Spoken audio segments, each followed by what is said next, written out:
Here's how to make a creamy, crunchy, and delicious grinder pasta salad.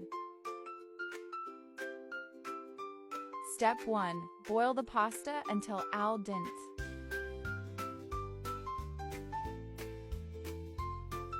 Next, drain and rinse with cold water.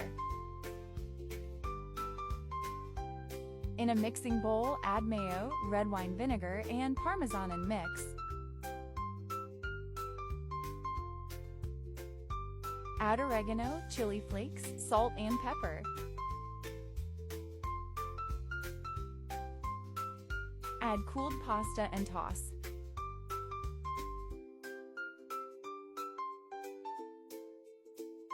Next, add salami, pepperoni, and provolone.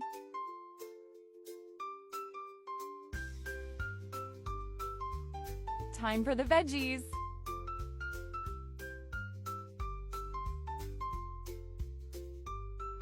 Toss in some shredded iceberg lettuce.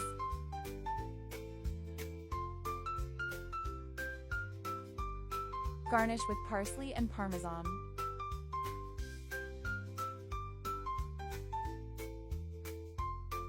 There you have it!